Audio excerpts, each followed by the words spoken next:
Hello, magandang araw sa inyo mga ka-reels, mga ka-Facebook, mga ka-mamship, mga ka-nayon at kababayan. Eto na naman ako at nais ko ibahagi uli ang aking gawain sa buong maghapon sa bawat araw, araw-araw na pakikibaka sa buhay, sa biyaya ng Panginoon. So ayan mga ka-reels o mga ka-FP, andito tayo ngayon sa labas at ibabahagi ko sa inyo ang aking maliit na hardin. At syempre, pinapakita ko din sa inyo yung balag na ginawa ng mister ko. O ayan, kita nyo ba yung aking mga halaman? Timpayaman ng dating, di ba? So, oras na para magdilig. So, alam nyo ba, meron ako i-share sa inyo. Naalala ko ng panahon na quarantine. Ito yung panahon na mga tao yung nakapirmi lang talaga sa loob ng bahay, kung naaalala nyo yun. At ito din yung panahon na ang mga tao ay sobrang naging mahilig sa halaman. Ang tawag ay plantitas. Naalala nyo ba yun? Isa din ba kayo sa sobrang nahumaling sa halaman? As in, kahit damo na hihingin pa para lang may maitanim. Diba? Naalala niyo yun? As sobra talagang nahumaling din ako sa halaman na yan. At talagang bumibili talagang ng halaman. Kasi syempre, bukod sa nakikita mo na gumaganda yung paligid mo, alam mo yun, yung halaman kasi nakakausap mo din siya. So, pag kinakausap mo yung halaman mo, bukod sa nakakahinga ka na ng fresh air galing sa halaman, naihihinga mo pa yung sama ng loob mo. O diba? At saka may nakikita kang maganda na namumulaklak sa harapan ng bahay mo. Diba? Ang sarap ng feeling. Kaya naman natatawa ako talaga, na experience ko yun na kada may pupuntahan kaming bahay, hindi maaaring hindi mawawala yung atensyon ko sa halaman. At syempre, may kurot-kurot dyan. Kahit kapirasong sanga, kukurutin at itatanim. At after ilang linggo, makikita na, uy, meron ako ganun halaman. So, sino nakaka-relate dyan sa inyo?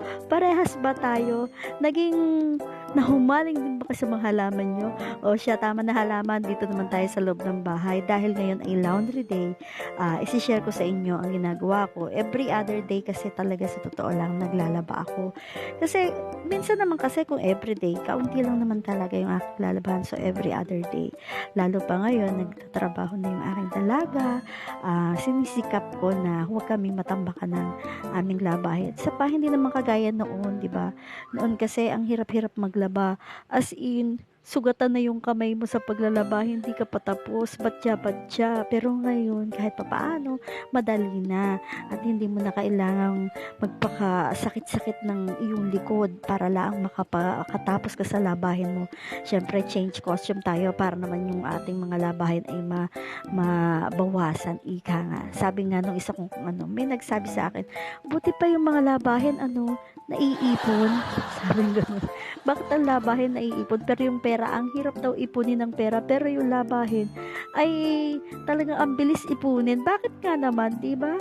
At syempre, ang labahin, minsan hindi rin makaantay. Sabi ko, ay hindi, makakaantay sa akin yung labahin na yan.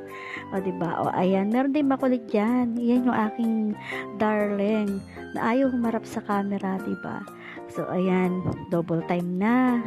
So, doon ako naglalabas sa mano-mano, hindi daw sa automatic kasi syempre bukod sa nakakatipid tayo ng oras, nakakatipid din tayo ng energy.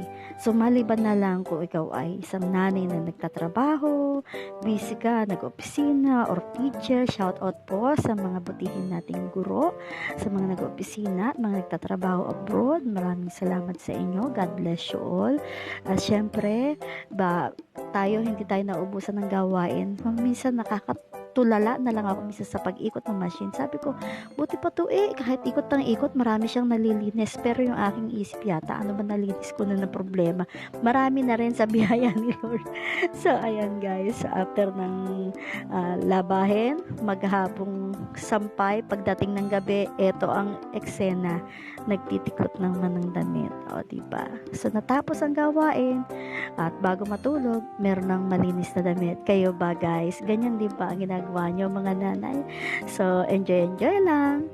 And lagi natin palakasin ang ating katawan dahil tayo ay malaking ginagampanan nating role. So, yun lang po. Mag-iingat po tayong lahat at apagan ang mga susunod na kabanata ng mga upload. Till next time. God bless you all po.